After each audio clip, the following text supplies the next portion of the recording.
You were at Lake Rant, where I rant about whatever my $15 a month plus patrons want me to rant about. You can get one of these by being one of those. This one's from Michigan, who says, not sure if you're accepting August rant topics yet. Well, this was September 4th that you sent this, so I sure hope I am.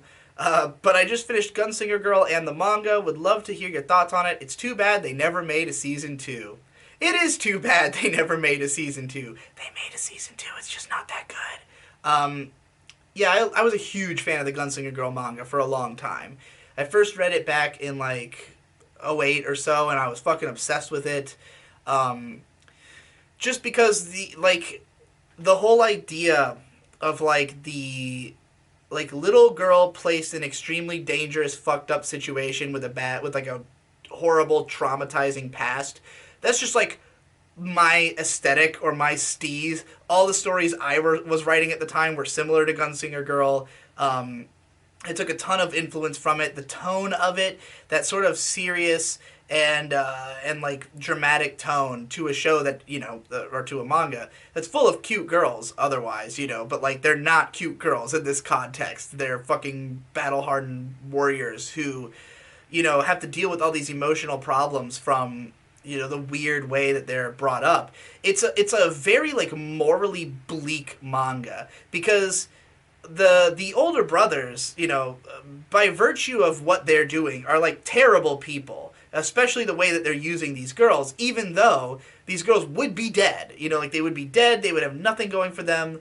They're only being used because they were like at the absolute fucking end of their rope. But it still doesn't like morally absolve them being turned into fucking fighting machines and being like heavily brainwashed. So like you've got these characters who on some level you want to root for because they are ostensibly the good guys, and the girls you want to root for because they did nothing wrong, but like they are just tools of war basically. So everything about it has this incredible bleakness to it, even as you can enjoy the human stories of these characters and of course the badass action scenes at the same time, and the way that each of them has a dramatically different personality based on like how they're being trained or raised essentially, is really interesting as well.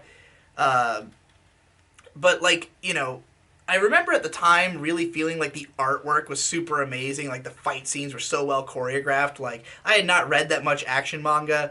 That element of the manga doesn't hold up as well as I might have thought. And like I've also consumed tons of other shit that's like it in the time since then. It's also funny because when it came out, I really did not think of it as like a lolly manga. Like I didn't think of it as fetishistic, even though it definitely is. I mean, the mere fact it even ran in like Dengeki Bunko or whatever magazine it was, is enough evidence of that, But like, it's kind of funny because the reason I don't like the second season of the anime, and like the first season has its issues in that it adapts very little of the manga and doesn't even really get to some of the cooler parts of it. But it's a Madhouse adaptation that's very well directed. It looks nice. It's got great music.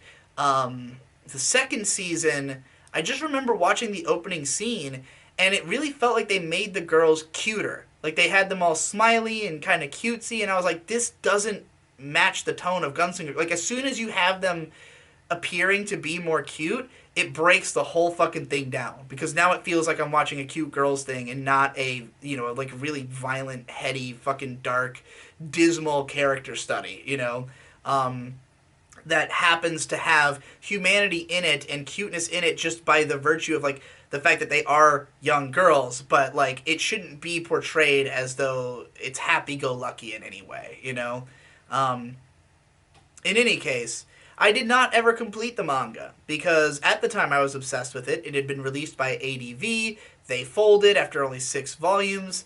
It was later picked up by Seven Seas, who released it all the way through, and I own all of it, but I have never found the time to go and read the whole thing. And I'm also like afraid, because I was so into it. And like volume 6, it starts to change the story a lot by introducing these new characters and stuff. And I don't know why, but this is something I could get into at greater length somewhere else. But like for me growing up, I always kind of like expected stories to stay the way they are. And when things start to change and like the plot starts to move, it always kind of like makes me feel like, oh shit, this isn't what I thought it was, or like, oh my god, it's changing, and I don't know where it's gonna go. So I had this like fear of where is it gonna go from here, but I have to read the goddamn thing, and please no spoilers, comment section, um, or at least mark them heavily. But yeah, one day I'll finally get to it. I'll finally finish the fucking manga, and I'll tell you all about it.